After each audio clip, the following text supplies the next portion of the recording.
Welcome to the Loaded Goat. I'm Aaron. And I'm Chris. And before we get started on anything, something huge happened this week that I think we should address up front because it was the first time that's ever happened in the history of the Loaded Goat. Do you know what I'm talking about? I don't know what you're talking about. I didn't drop a ball, and you you forgot something. Where you had it texted. I was supposed to edit an episode that I completely screwed up. Okay, and you were like, could you maybe get this to me? I'm running out of time to do it. And I was like, oh my gosh, of course I forgot stuff because I always forget stuff. And I had actually done it, and Aaron had missed the text where I sent him what he was looking for. Never before in the history of the Loaded Go has this happened. Yeah, I'm finally pulling some weight. And I'm so insecure that whenever I get called out on making a mistake, I figured out a way to explain to Christopher why this was his fault. So that was what we ended up having to do. And turns out it was because my father never loved me and never told me he was proud of me. I mean, it is one of those things that it all comes back to your childhood. It really does. It's just it's amazing. I mean, you forget something, blame it on your childhood. If something happens, find something to blame it on. Don't ever hold yourself accountable for anything. The other piece that's happened has actually been a pretty big week for me as a celebrity. I ran in a couple of weeks ago. I read a comment from one of our diehard listeners, Charlie, and he actually accosted me in public. It was like Beatlemania.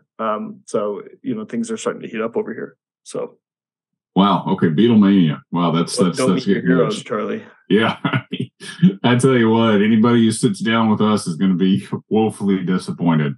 Yeah, exactly.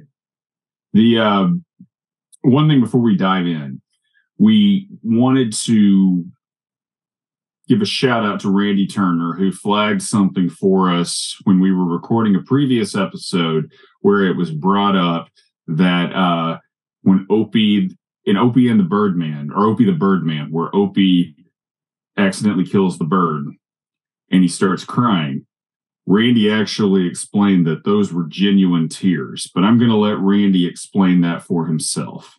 Thanks as always to Randy for keeping us on the right track here. So I missed the production meeting with the showrunner for this one, and I wasn't quite sure what was happening right there. And I kind of expected Randy to walk in your, computer frame, and so where are we going to get Randy for this? That would be something. I mean, if Randy showed up in Alexandria, Virginia, I think that would, to just be on the Loaded Goat, I think that would trump basically all the vacations y'all have taken together. I've done that twice, where I've shown up in Alexandria to record with you. You have, and yet I'm told that I don't carry my weight. Well, you and I met here in this area, and you moved away. Yeah. So today we are doing the Barney Runs for Sheriff. This episode was really kind of, it's another one that builds off of continuity because it is kind of almost hinting that Andy Griffith is almost done with, or Andy Taylor is almost done with being sheriff, and he's getting kind of fed up with being sheriff. And what is so ironic about all of this is actually at the end of the day, the person who's going to be leaving in about 12 more episodes is Don Knotts. Oh, okay. They're trying to set up some of this. I missed all that. I don't even know if they're trying to set up anything. I think that's just the thing. There's no way they are. No, I mean, but this is another. But we're starting to. This is a plot point of Andy getting restless, and that really is never going to be revisited again after Don Knotts leaves. Yeah. So you want to dive in? Let's. You dive in. I'm going to go feed first. Okay. All right. So we're covering the full spectrum. The panoply of content. There you go. This episode first aired on February 8th, 1965. We open with Barney. Brought to you by Pod Machine. It is brought to you by Pod Machine, but we'll get to that in a minute. Barney is upset because Andy is considering another job like he was a few weeks earlier. And apparently a guy named Ed Crumpacker offered Andy a job. And Barney sarcastically asks if this is more important than a lifetime of friendship fighting organized crime. And while I feel like they have fought some crime, watching all those organized crime documentaries, I don't think they've been fighting organized crime. Well, so this is where I wanted to take this. I got two things. First of all, Crumb Packer, he needs to go into the like granola bar scene. Like he should own Chewy's granola bars. Perfect right? name, Crumb Packer. Find a way. Yeah, so good. The second piece is I started watching Get Gotti. Oh yeah. Have you seen the whole thing? I've seen it. Yeah, I've seen the whole thing. On Netflix. It's fun. Yeah. I'm big into it. So for folks that haven't seen it, it's a Gotti. John Gotti was a New York crime boss in the 80s. And it's like kind of period-y for like their way into the like 80s, 90s glitz in the production of it. And the thing they I think is talk about, they talk about like what a sexy icon John Gotti was and a celebrity and how he owned the space. And he is like the frumpiest, grossest mobster I think, I've seen. It's just a different perspective. I can't really begin to describe though, as a kid who's 10 years old, as somebody who was a kid when that was all happening, the fascination. Oh, you know about it. With John, it was a big John thing? Gotti. Oh yeah. Yeah, I mean, he was on the cover of People magazine. I mean, he was always on the tabloid shows. I mean, we were always seeing stuff about John Gotti, and he was beating all these cases. You'd see that even when on the evening news when you were a kid, and you were kind of like, "What is going on? How is this all happening?" So it really was one of these things where, when they got him, you were kind of like, "Wow, it's amazing," and then when you look back on it, you were kind of like, "He was so he was a flash in the pan." And that's probably, I don't want to spoil it for you, but that was not, keeping a high profile and being a mob boss doesn't go well. Tough thing to play. Well, it's fascinating though that you had, this was such a big thing that you remember. One of the things that shocks me is like, I didn't know anything about it. And I'm well up on a lot of these things. And I just think it's surprising that I would have missed that I hadn't heard about it, that's what I've always said is, when something happens and I bring it up, you're always almost finishing my sentence for me. I got to be honest. The Christopher that I present on the Loaded Goat is not necessarily the level of expertise I carry through other aspects of my life. And that is, I can vouch for that. The flippant, anti-authoritative demeanor, yes. But I can vouch for that. It is what Christopher and I do spend time outside of the podcast. You worked for me once. I did work for you once. It took forever to get paid. And that's really true. Yeah, and then but when Christopher and I hang out, our conversations aren't me having to sit and literally explain basic pop culture to Christopher every time. That payment line was good. Yeah. I'm not super fast at that. Yeah. If you do really like Get Gotti, I recommend watching Fear City, which is all about when Rudy Giuliani talking about when he was a prosecutor and he was working with Michael Chertoff, who was on his team, and they're literally talking about how they took down the 5 mob bosses. It's a pretty fascinating documentary. Oh, interesting. Okay. Yeah, we've been taking a little look back into the old days of cinema again. Not that necessarily is, but we've when you said fear, I don't think I mentioned this, but I watched Deer Hunter recently, which I think we did talk about. That was wild. They definitely needed a little bit more editing. It's like a Loaded Goat episode. It's like we could have cut this down to 5 minutes. But the one that really was fun is we watched Cape Fear. The remake, right? With Robert De Niro. Yeah. Yeah, that is one disturbing movie. Yeah, it is. So that's what I have to add about this episode. I would give this episode maybe 7 whistles. This episode here? Are we not done? We're not done. We actually have to talk about the episode. Right. Back to Crumb Packer. Yeah. I would have to say, though, with Barney and organized crime, I have a tough time. There is a certain level where you're like, if this had actually spilled over into the 70s, watching an episode where Barney Fife is planning a wiretap would be hilarious. That is a huge missed opportunity. Really good call.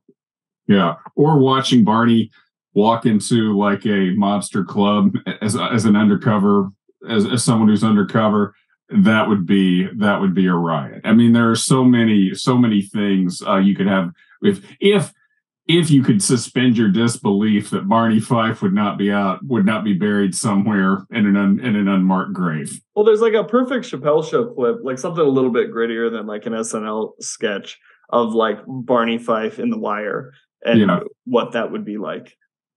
Yeah, that would be. I mean, that would be an awesome one if they could do that. So apparently, the place that offered Andy the job would include a lot more money, and they have offices all over the world, including South America. So I've decided this is a mercenary. It's like Blackwater. I mean, that's kind of my feeling on this. Like the first time, he was just basically another group of the Pinkerton. It was another group of that was just basically the Pinkerton Detective Agency. This seems like it's for a large corporation that needs security all over the world. Yeah. I mean, it could be like an oil company or anything where they're basically private security for reality TV celebrities. I don't think we were there in 1965, but when we were looking at it, looking at what they could be minors, they could be all kinds of things where they're needing his protection. Oh, so one thing I did want to thank our listeners for is, reality TV came out of, really got a boost in the writer's strike of the 2000s. And just this podcast and our listenership has skyrocketed during the writer and actor strike. And we hope that we can maintain it now that everybody's back to work. As someone who actually monitors that, I don't know if that's 100% true, but thank you as always for listening. I mean, it means a lot. So Barney says that Aunt B and Opie don't speak a word of South American, which is classic Barney. Yep. Because really it's Spanish and Portuguese, Yeah, thank you. Some French. Barney then asks what he would do about Helen, and Andy tells Barney to sit down and then explains that if things work out, he would send for her. I was kind of picturing this going the opposite direction because they've had a few like snippy episodes recently. It's like, because he starts by saying, how things with Helen and me are, how they're going. And I was like, he's like, I'm going to leave that girl. Like, I'm not going, she's not my forever. Is kind of where I thought it was going to be. Yeah, well, that's not what happened. And then Barney says, are you going to send for me too? Or should I run for sheriff? And Andy tells him to do so because he's not running, because he's not going to file to run. The deadline's in a couple of days, and he's going to take this job. And then he tells Barney all the reasons he should run. This is a long term. We're 6 years into this. What season are we in? 5 years into this? Yeah, I think we need to just acknowledge that an election happened off camera at some point. Cool. So Barney gets, we start hearing the manhunt playing. Barney gets all proud, and he tosses his hat on the desk and says, "It's in the ring." Beautiful. It was, there are a few times when you look at, the blocking of a scene, and you're like, wow, I would have thought of that choreography to tell that actor to do that piece. And it's just like, this is one of those times. Well, and the funny thing about this episode, I mean, there was a period, actually they still do this now, but there was a period in the 80s when they were making action movies. And most action movies originally would always start off with an intro, like you'd see the logo of the film production or the film company. It would then do the credits, and then it would go into the movie. And then when Lethal Weapon 2 came out, it literally said, the movie just literally starts off. It shows the Warner Brothers logo, and then it says Lethal Weapon 2. And then it opens up, and you're right in the middle of a car chase. That was the first time? Yeah, that was the first time I ever saw him do that. Yeah. Oh, interesting. Yeah, I did so much better this way. Yeah. This is the closest thing the series ever came to starting off with a Lethal Weapon 2 type intro, because most of the time they start, it's a very slow, meandering. Somebody walks in and says, hey, Andy, or something like that. It very rarely ever opens with, it never has opened before with Andy and Barney kind of right in the middle of an argument. Yeah. Poetry.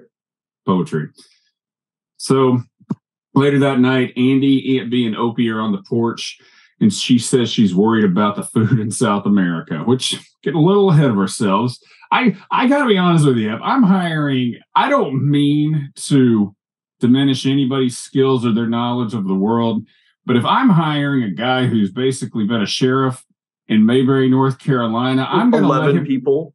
I'm going to let him cut his teeth on in kind of somewhere in the United States before I send him down to protect my interests in South America. That's just me. Yeah, I agree. With a hefty dose of xenophobia, right? Where it's like, we don't know how he's going to present here. And I think at the end of the day, if he's going to some of these places, he's going to have to carry a gun. I think he is. Yeah. So he gets a call from Ed Crumpacker, and it turns out the job was offered to him went to someone else's cousin.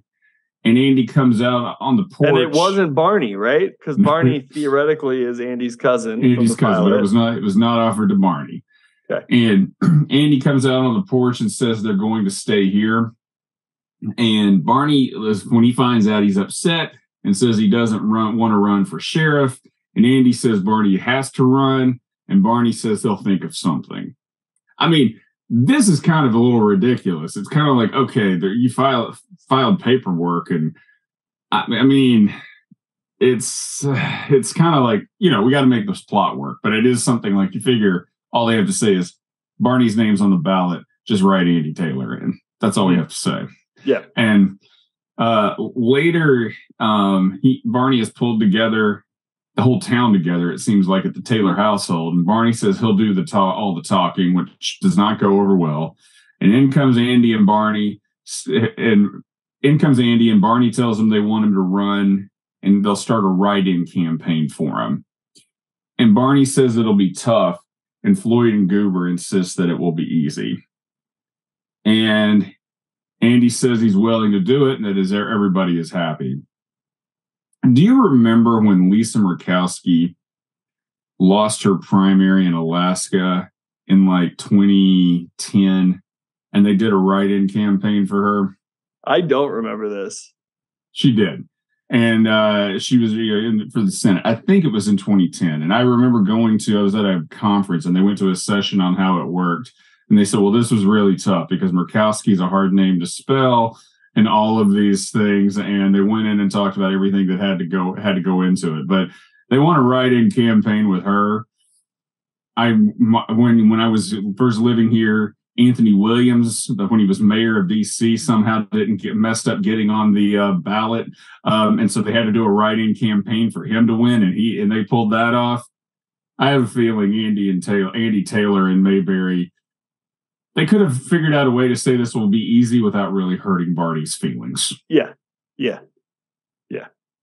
There, in college for the student body president, my friend Zach was campaigning with the mascot and got kicked off the ballot, and then ran a write-in campaign and ended up winning. Huge turnout of a 15,000 person school. Like, I think like 800 people voted. Like, it was massive. Huge. Was it almost out of spite that he got kicked off the ballot? I never really understood why he was the one that was in trouble. It should have been the mascot that was breaking the rule. So the actual mascot went around with him? Yeah, the mascot was one of our friends, and so he went around with him, and so that was viewed as an endorsement by the university, which is not necessarily the candidate's fault. It's the university employee who was endorsing the candidate. Is he an employee as the mascot, or is he just a volunteer? Oh, he's an employee. He went pro. He is for a Texas NBA team. He's a mascot. So he's either the mascot for the Mavericks, the Spurs, or the Houston Rockets. Yeah, I think it's yeah.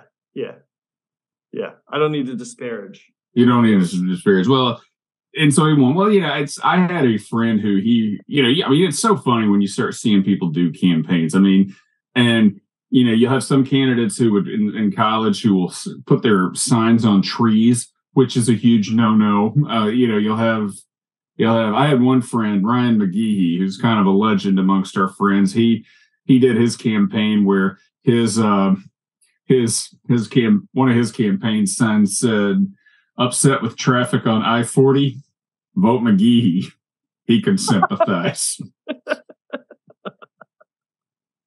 So there's that. But the next day they go to Floyd's, and who offers Barney a sucker, which is just really funny because that sucker looks like it's been sitting in his mouth, but he just goes and offers it to him right when he gets there, which is just funny. And Barney asks him to be precinct captain for the block to make sure everyone knows about the write-in campaign. And Floyd implies that Barney's not going to get any votes, and Barney storms off. Really makes you think. I mean, the whole thing's just kind of humiliating to Barney. I mean, I think he's trying to do the right thing, and he just snaps. And at Goober's filling station, Goober says he has talked to everyone everyone he's talked to is going to write in Andy. No one has said they're going to vote for Barney. And they're walking down the street, and Thelma Lou comes up and makes a point to say she's voting for Andy too. And Barney's feelings are clearly hurt. Yeah. Yeah. Yeah. And then back at the jail, Barney and Andy come to an agreement that Barney should go out and get some votes for himself for the good of the community. I think Andy really realizes Barney's kind of his feelings are a little hurt, and he's just trying to help. He's just trying to help out. And Barney goes outside and motions for a truck to come forward. It has Fife for Sheriff on it, and he goes, "You're hired," and we go to commercial. I went back to rewatch it because I thought it said Fire Sheriff. Oh, and I was like, "Oh, he's getting nasty." Fire Sheriff Taylor. That's intense. And after the break, Floyd tells Barney he won't put up Barney's poster. This episode was produced by Pod Machine. They do a great podcast at a great rate. I was fortunate to get started on this a few years ago, and I've just been very, very pleased with it ever since. I mean, they will edit your podcast. They will do artwork for your podcast. They'll do the YouTube videos for the podcast, and they have a very quick turnaround time once you upload all your material. So I highly recommend it. I'm pro pod in general. I love bean pods. I like pod hotels. I like pod apples, maybe. But you know what pods I like best? Pod machines. Pod machines. Me too. I like them better than podcasts. I honestly don't even really like podcasts that much. So I'm just thankful that you're here. Why do you do this podcast?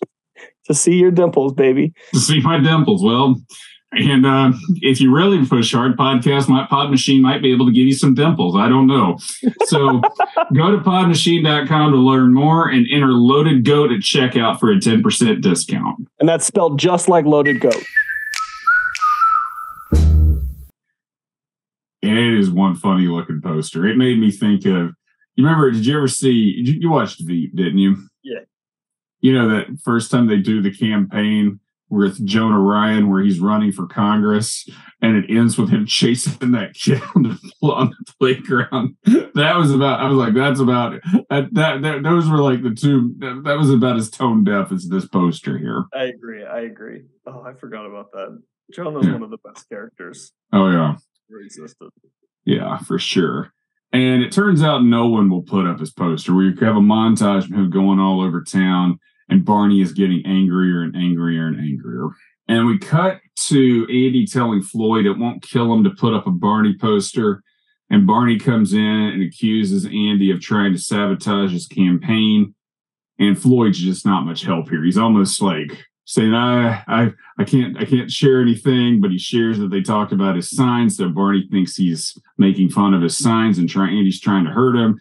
And so Barney challenges Andy to a debate and storms off. It's a little bit like when, I'm going to screw up this, but, you tell someone, I'm not going to tell you all the bad things that somebody said about you. Yeah. Well, what are they? No. I promised that I wouldn't say that. Yeah. Yeah. And then the people that are worst about it, will do that. And then they'll be like, well, what? And just don't let these things get to you. You don't need to worry about this kind of stuff. Take the high road. Yeah. Settle down. When nobody hates you. Yeah. So the town gathers for the debate. Floyd calls it to order and says it's the most important event in Mayberry politics. And that the only reason it's not on TV Because we don't have a TV station. Which is really funny. And then Floyd says that he supports Andy, which just is so just like twist the knife here. And then he calls Barney to take the speaker stand. And Barney comes up with a satchel full of 76 cases of malfeasance in the sheriff's department. But he will only discuss 3. Malfeasance 1 is traffic is out of control. Number 2, I-40 or whatever.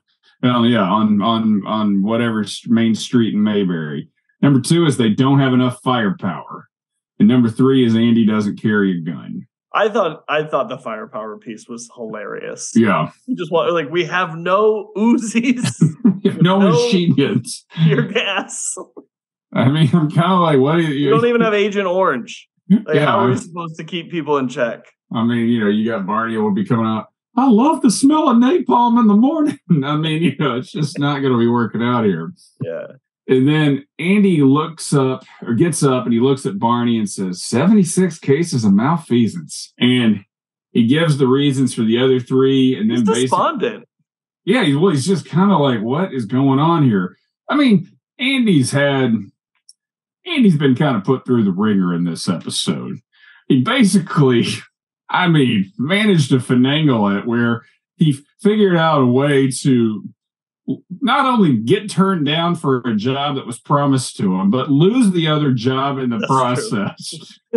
Basically alienate a friend and then basically have to get the whole town to rally around him to save everything, and then basically have his friend turn on him. So yeah, that's true. He's had a rough episode. One day we'll get there. I'll be fine.